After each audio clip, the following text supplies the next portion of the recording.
10 Stoic responses that silence toxic people instantly. Picture this. You're in a meeting at work surrounded by colleagues. The air is heavy, the stakes are high, and suddenly one person, always the same person, decides to strike. They call you out in front of everyone, twist your words, mock your efforts, and wait for you to explode.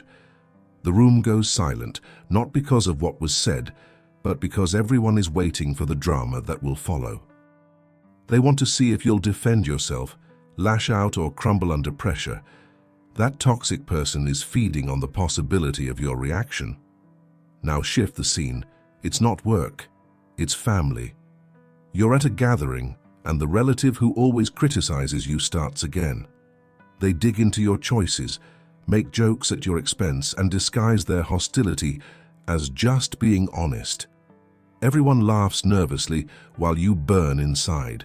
Once again, they win because they provoke and you react. So maybe it's online. A comment appears under your post designed to sting. It's unfair, cruel, or flat-out false. Your first impulse is to fire back, to prove them wrong, to humiliate them as they humiliated you. But here's the truth. The moment you do, they've already won. Toxic people thrive on reaction. They plant the hook, and the second you bite, they drag you into their game. This is the cycle most people live in. Anger, sarcasm, avoidance, endless battles that never resolve. You either fight back and fuel the fire, or you withdraw in silence and let resentment fester. Neither path leads to strength. Neither path leaves you in control. And that's exactly why the wisdom of the Stoics matters now more than ever. The Stoics lived in times of cruelty, betrayal, and constant provocation. Marcus Aurelius was surrounded by enemies and critics. Seneca endured ridicule even as one of Rome's sharpest minds, and Epictetus was insulted and beaten as a slave. Yet none of them were defined by how others treated them. They were defined by their ability to remain calm, steady, and composed while the world tried to shake them. They understood the simple truth. The one who controls their reaction controls the outcome. This video is not about clever comebacks or witty one-liners. It's not about humiliating toxic people in front of others. That may feel satisfying in the moment, but it keeps you chained to their game. What you're about to learn are responses so deeply rooted in Stoic philosophy that they don't just silence toxic people. They end their power over you entirely. Each response is a weapon of calm, a strategy that leaves toxic people with nothing to feed on, a way to disarm them without raising your voice, without losing your center, without handing over your peace. These responses are not passive. They are active demonstrations of mastery, the kind of control that turns the tables completely. Because nothing is louder than a person who cannot be rattled. And here's the promise. By the end of this journey, you will know 10 Stoic responses that silence toxicity with the quiet force of true mastery. You'll know how to pause when they want you to react, how to turn insults into smoke, how to disarm with a question, how to protect principle instead of pride, how to mirror calm until the fire dies, how to redirect toward higher ground, how to use humor without hostility, and how to walk away with dignity. You'll know how to live above the noise, untouchable by those who try to drag you down. So the next time someone mocks you, provokes you, or tries to tear you apart, you'll have a choice. You can play their game or you can master yours. And that choice begins with the first Stoic response, a simple but devastatingly powerful move that turns the entire dynamic upside down, the pause of power. Toxic people crave immediacy. They thrive on pulling you into their rhythm, on forcing you to respond the moment they provoke you. They insult, interrupt, and throw verbal jabs designed to hijack your emotions before your reason even has time to breathe. And most people take the bait. They react instantly, lashing out, raising their voice, defending themselves in desperation. That instant reaction is exactly what the toxic person wants. It gives them proof they can control you. The Stoics knew the secret hidden in plain sight. The most powerful response is no response, at least not right away. Marcus Aurelius often reminded himself that it is within his power to choose when and how to respond. A pause is not weakness. It is a weapon. Silence, when wielded deliberately, unsettles the aggressor more than any insult ever could. Picture a toxic co-worker throwing an insult across the meeting table. Everyone looks at you, expecting a retort. Instead, you pause. You take a slow breath. You let the silence stretch for 2, 3, even 5 seconds. The room grows heavier and the power shifts. That colleague was counting on your outburst, but the pause denies them fuel. In that moment, they lose control and you regain it. When you finally speak, your voice is calm, measured, and deliberate. It cuts through the noise like a blade because it wasn't born out of rage, it was born out of reason. This is the Stoic pause of power. It is more than silence. It is the conscious decision to remain master of yourself. It creates space between stimulus and response, and in that space lies freedom. Freedom to decide whether this attack deserves a reply, whether it's worth engaging at all, or whether silence itself is the sharpest answer. Toxic people hate this because it denies them the one thing they crave: control over your emotional state. Think about your own life. How often have you said something in the heat of the moment that you later regretted? How often have you replayed an argument in your mind, wishing you had stayed calm? The pause eliminates that regret. By delaying reaction, you remove their grip on your strings. They may mock your silence, they may press harder, but that only exposes their desperation. And when you eventually choose to speak, you do so from a place of clarity, not chaos. The Stoics practiced this daily. Epictetus urged his students to examine every impression before acting on it. Someone insults you, pause. Someone spreads lies about you, pause. Someone mocks you in front of others, pause. That moment of restraint transforms the entire encounter. You are no longer the puppet dancing to their provocation, you are the one holding the strings. A practical example: a toxic person says, "You're completely useless at this job." Instead of snapping back, you take a breath, let the silence hang, then calmly reply, "I hear your opinion." That's it. Short, steady, unshaken. The silence before your response and the calm tone of your reply crush their expectation of drama. The attack lands on stone instead of flesh. This is the first Stoic response that silences toxic people, not by shouting louder, but by refusing to shout at all. It teaches them and everyone watching that your peace cannot be stolen. But what happens when the insult is direct, sharp, and personal? What if silence alone isn't enough and you need to neutralize their words without letting them pierce you? That brings us to the second Stoic response: turning insults into smoke. There is a reason insults feel so powerful. They are designed to bypass reason and strike at identity. A toxic person doesn't just say words, they try to paint an image of you, to reduce your complexity to a single flaw, to trap you inside their narrative. And the natural reaction: defend yourself, argue, shout back. Yet the moment you do, you validate their picture. You step into the frame they built for you.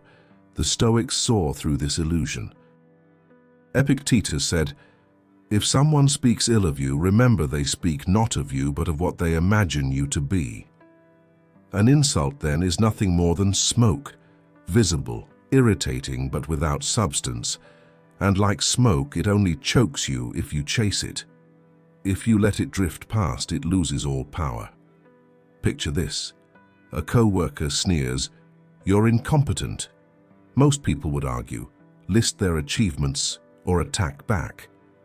But the Stoic answer: calm indifference. You pause, then simply say, "That's your opinion." No sarcasm, no anger, just steady acknowledgement. The room shifts. The insult, meant to land like a dagger, dissolves into air. The toxic person is left grasping at smoke because their words no longer define the battlefield. The brilliance of this response is that it denies escalation. It doesn't reward their hostility with more hostility. Instead, it reflects the truth. Words are opinions, not facts. When you stand firm in this understanding, their attack bounces off you like arrows against armor. And for everyone watching, the message is clear. You are not a person who can be rattled by petty remarks. Consider a family scenario. A relative at dinner says, "You've never made smart choices." The old you might list every decision, every sacrifice, desperate to prove them wrong. The stoic you looks them in the eye and calmly answers, "You're free to see it that way." The insult floats away. The power dissolves. They expect fire, but you give them stone. The psychology here is profound. Toxic people thrive on reaction because reaction confirms their importance. When you stay calm, you send the opposite signal. You are not important enough to disturb my peace. It's not arrogance, it's clarity. You recognize that their insult says more about them than about you, and in that recognition, you reclaim authority over your emotions. Marcus Aurelius reminded himself that it is not events that disturb us, but our judgments about them. The same is true of insults. The words themselves are nothing. The meaning you attach to them determines their impact. If you treat them as smoke, they pass through you. If you treat them as truth, they burn. The choice is always yours. Now imagine applying this online. Someone comments, "You're a fraud." Instead of crafting the perfect counterattack, you reply with nothing, or at most, "That's an interesting view." The commenter, expecting outrage, receives only indifference. Their weapon fails. Their game ends. You move on untouched. Turning insults into smoke is not about ignoring reality. It's about refusing to let someone else's distorted view define yours. It's about showing, through calm acknowledgement or silence, that your worth is not up for debate. And when you master this, toxic people realize they can't hook you. They lose interest because their words no longer have teeth. But what if the attack persists? What if the toxic person refuses to back down, pushing harder to force you into reaction? That's when you switch tactics. Instead of defending yourself or retreating, you turn the spotlight on them. You ask a simple, calm question that forces them to reveal their weakness. This is the third Stoic response, the weight of questions. Most toxic people operate in the shadows of ambiguity. They throw out vague insults, passive-aggressive remarks, or twisted half-truths designed to provoke, confuse, or trap you. Why? Because it keeps them in control. They avoid clarity on purpose, because clarity forces responsibility. And responsibility to a toxic person is the one thing they're always trying to dodge. But the Stoic doesn't meet vagueness with defense. The Stoic doesn't panic when the attack feels unclear or coated in manipulation. The Stoic asks a question. This response shifts the power instantly. Imagine someone says to you in front of others, "Well, some people clearly don't understand how things work around here." That's the kind of toxic jab meant to be both insulting and indirect. It's meant to throw you off. The typical response would be defensiveness. What's that supposed to mean? Or worse, returning the sarcasm. But the Stoic pauses, and then calmly asks, "Can you explain what you mean?" Not with venom, not with a sneer, with calm interest. Now watch what happens.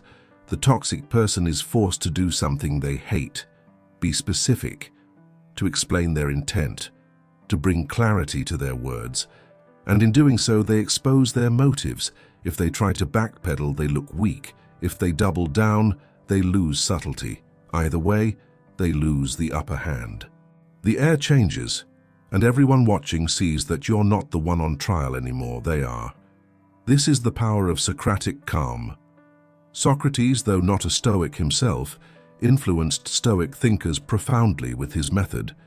Instead of arguing, he asked questions. Instead of preaching, he probed. He knew that the moment you put the burden of explanation on the aggressor, they stumble over their own inconsistency. Marcus Aurelius often reminded himself to look at things as they are and separate opinion from fact. That's what questions do. They separate the noise from the structure. They expose the frame instead of letting you get trapped in the painting. Let's take another example. A passive-aggressive colleague says, "Well, I guess not all of us are detail-oriented." You feel the blood rush to your head. But instead of reacting, you ask, "Are you saying I missed something specific?" Now they must move from insinuation to detail. If they have nothing real to say, they'll sputter or deflect. If they try to turn it into a joke, relax, "I was just messing with you." You've already won. Because the moment they joke, they admit it was a provocation, not a critique. Stoic questioning is not about cornering the other person. It's about defending your peace without raising your voice. It's not a trap, it's a mirror. It reflects their intentions back to them with such clarity that they can't pretend anymore. You're not attacking, you're just not allowing their attack to go unexamined. This technique is just as powerful in family conflicts. Imagine a relative says, "I wouldn't expect you to understand something like that." Most would snap back with sarcasm, but the Stoic might reply, "Why not? What do you think I'm missing?" Now the relative must answer honestly or flounder. They lose the veil of superiority.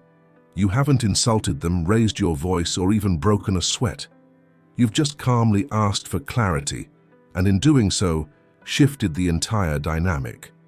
The Stoic approach here is layered. First, you slow down the game. Then you refuse to let ambiguity hold power. Finally, you reveal through calm inquiry that you are not afraid of truth, only of falsehood left unchallenged.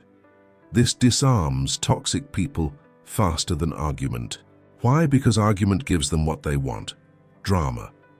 But questions put them on the spot. They must now support their words, not just launch them like grenades. And most toxic people are terrible at defending what they say. They rely on confusion, not coherence. And when you do this enough, when you meet their noise with quiet, steady curiosity, they eventually stop, because they know you won't react the way they need. You won't play your part in their performance. And without your reaction, the scene collapses. But sometimes even that isn't enough. Sometimes their attacks hit at something deeper. Your identity, your pride, and the urge to defend yourself becomes overwhelming. That's when you must make the hardest shift of all, choosing principle over ego, which leads to the next Stoic response, principle over ego. There's a certain kind of toxic person who doesn't just provoke you for sport, they challenge who you are. They question your intelligence, your values, your work, your decisions, not always directly. Often it's subtle, a raised eyebrow, a backhanded compliment, a whispered comparison, and it's always personal. That's where it gets dangerous. Because when someone aims for your ego, your first impulse is to defend it. Pride demands it. You want to prove you're right, smart, capable, respectable. You want to clear your name, set the record straight, correct the lie. But in doing so, you play their game. You step into their arena. You let them define the terms.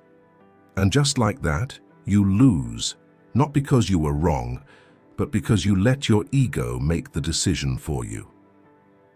The Stoics saw this trap for what it is, ego masquerading as justice. Marcus Aurelius reminded himself, "You always own the option of having no opinion." He didn't mean apathy. He meant detachment from the need to be seen a certain way. The fourth Stoic response is to replace pride with principle. To stop asking, "How does this make me look?" and start asking, "What's the right thing to do here?" Imagine a workplace situation. A toxic teammate throws you under the bus in front of your boss, blaming you for a missed deadline. You want to explode, to defend your image, to show everyone that you're not the problem. But the Stoic breathes, thinks, and calmly states the truth. without aggression. I take full responsibility for my part in the delay. If there's anything I need to improve, I'll address it immediately. That's it. Not a single word about blame, no counterattack, no sarcasm, just clarity, ownership, and calm. And ironically, it doesn't make you look weak.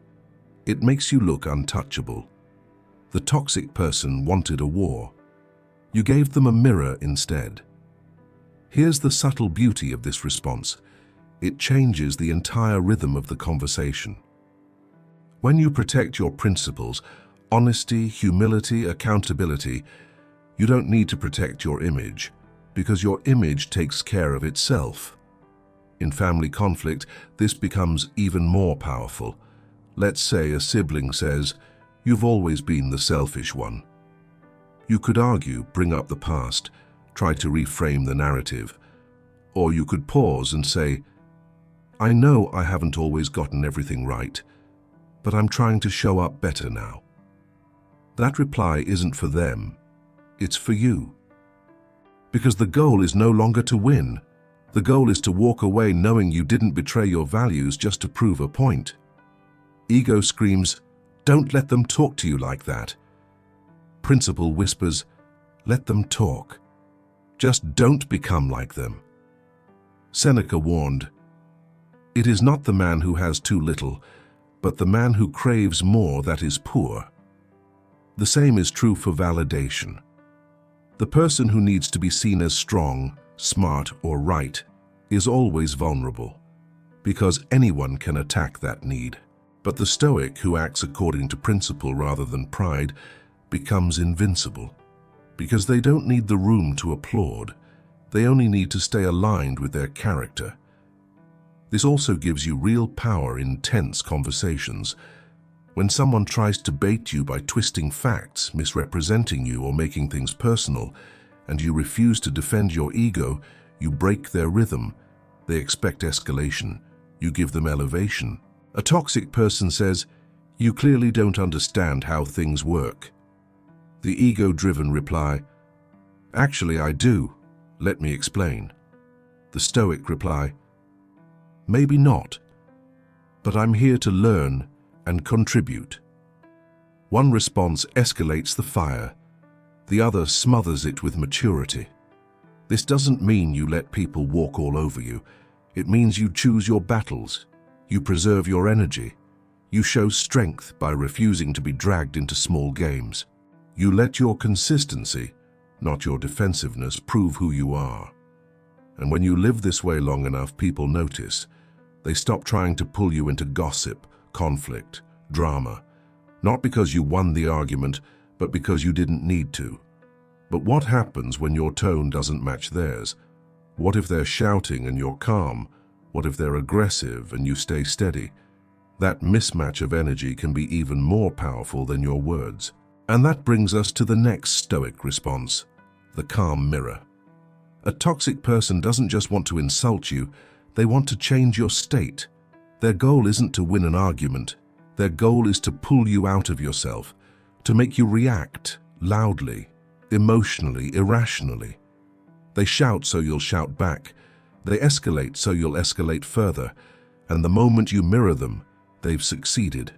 You become part of the chaos they created. But the Stoic mirrors something else entirely. Calm.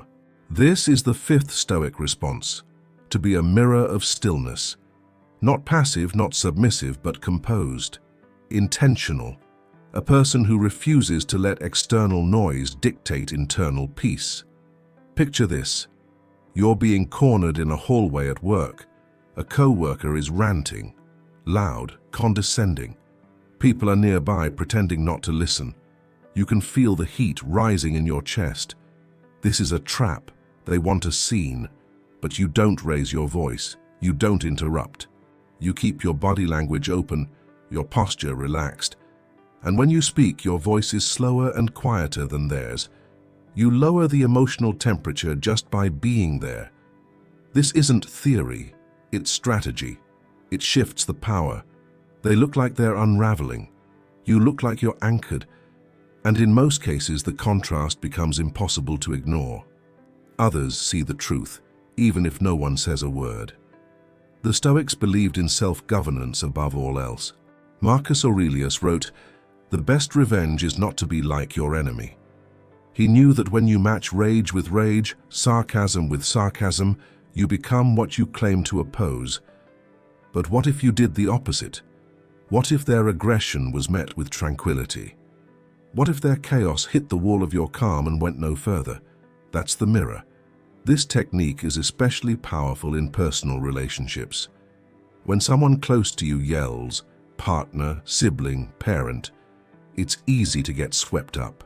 You feel cornered. You feel like you need to match their energy to defend yourself. But what if you didn't? What if instead of shouting back, you slowed your breathing, softened your tone, and listened? It doesn't mean you agree. It means you refuse to escalate, and in refusing, you take back control. Epictetus taught, if someone succeeds in provoking you, realize that your mind is complicit in the provocation. That line hits deep. It means we are never just victims of others. We participate in the exchange by how we show up. The Stoic breaks that cycle. A toxic person says, "You're useless, you always screw things up." The reactive reply, "Oh really? Let's talk about all the things you mess up." The calm mirror reply, a pause, and then, "I hear you're upset. Let's talk when things are clearer." No fuel, no fire, just boundaries and presence. The calm mirror does more than protect your peace. It becomes a reflection. It shows them their own madness. They see themselves getting louder, harsher, more unstable, while you remain centered. It's uncomfortable. It's disarming. It's unforgettable. Now let's be honest, it's not easy. Staying calm while someone attacks you takes practice. But that's what Stoicism is, a daily discipline, not a single decision. You train it like a muscle. You rehearse calm in small moments so you can deliver it when it counts. In every situation, ask yourself, do I want to reflect them or reflect who I am at my best? That question will save you from countless spirals, and sometimes the best calm mirrors don't speak at all. They simply walk away. We'll talk about that later. But before we get there, there's another tool. A Stoic tactic that doesn't fight the argument, but redirects it. Away from ego, away from blame, towards something higher. That next response is a shift in direction, a subtle but powerful move that puts you in control without resistance. The sixth Stoic response is redirection to higher ground. When a toxic person attacks, most people think they only have two options: fight or flee, engage or escape. But the Stoics knew there's a third way, one that doesn't lower you into their pit or leave you feeling like you ran away. It's the way of redirection. This is the sixth Stoic response, to redirect the energy of conflict toward higher ground. Not to deflect, not to ignore, but to steer, calmly, firmly, and with purpose. Imagine someone throwing verbal darts at you. You're such a disappointment. Everyone else puts in more effort than you. It's personal. It's designed to hit you where it hurts. The default human response? Defense, retaliation, proving them wrong. But what if you didn't answer to their story? What if you said, "I can see you're feeling frustrated. What's really going on here that needs solving?" That's a pivot, a redirection. And in that moment, you've stepped out of the trap. You're no longer playing their game. You've invited them into a new one. This technique does three powerful things at once. It protects your inner peace. You're not engaging with the insult itself. You're addressing the situation beneath it. It disarms their attack. You're refusing to validate their bait. You're saying, "If you want to speak to me, let's talk like humans." It redirects the conversation towards solution or truth. You don't run, you don't fight, you guide. Seneca wrote, "The greatest remedy for anger is delay." But redirection is even more than delay. It's transformation. You're taking fire and turning it into light. Let's take another example. A toxic friend says, "Of course you'd say that. You always think you're better than everyone." Most would reply, "That's not true, you're being ridiculous." But the Stoic might say, "That's not my intention at all. But if I've come across that way, let's talk about it. I value this friendship too much to let it spiral." You didn't surrender. You didn't fight. You rose above. That's higher ground. Why does this work? Because toxic people feed on your lower self. They want to see you angry, wounded, insecure. It gives them power. But when you answer from your higher self, your grounded, reflective, intentional self, they have nothing to hold on to. They're left shouting into the wind. Redirection also forces clarity. Sometimes people lash out because they're overwhelmed, not because they're cruel. By calmly steering the conversation to the core of the issue, you give them a chance to reveal it, and that turns confrontation into communication. Epictetus said, "It's not events that disturb people, it's their judgments about them." That applies to both the person attacking you and you yourself. When you can question the judgment driving their anger, what's really going on here? You change the game. You introduce wisdom into a place filled with noise. But here's the truth. Redirection isn't about being clever. It's about being anchored. You can only lead the conversation upward if your own mind is already rooted there. That means preparation. That means practice. That means knowing your values before someone tries to shake them. To live like a Stoic is to train your tongue and temper before the storm comes. Not to be fake, not to be passive, but to know what version of yourself you want to protect and project, no matter who or what you're facing. There's also a hidden power in redirection that few people recognize. You teach others how to communicate with you. Every time you steer a toxic moment toward clarity and solution, you're showing them what you accept and what you don't. Over time, some people will rise to meet you there. Others will fall away. And that's okay. Not every toxic person can be changed. Not every situation can be healed. But every moment gives you the chance to choose who you become in it. And that's what the Stoics were really after. Not just how to survive the world, but how to remain yourself within it. When you become the kind of person who brings higher ground to any room you walk into, you become untouchable in the truest sense. Not because no one ever challenges you, but because no one can pull you out of alignment. Now let's wrap this up with a message to take with you. If this video resonated with you, it's probably because you're someone who values peace over drama, wisdom over reaction, clarity over chaos. Subscribe now and join others walking this same path. Like the video to support the channel, and comment below with which Stoic response you want to strengthen most in your life. And remember, being calm isn't weakness, it's mastery. Being silent isn't retreat, it's control. And when you learn to respond like a Stoic, you stop giving toxic people the one thing they need to survive: your energy. See you in the next one.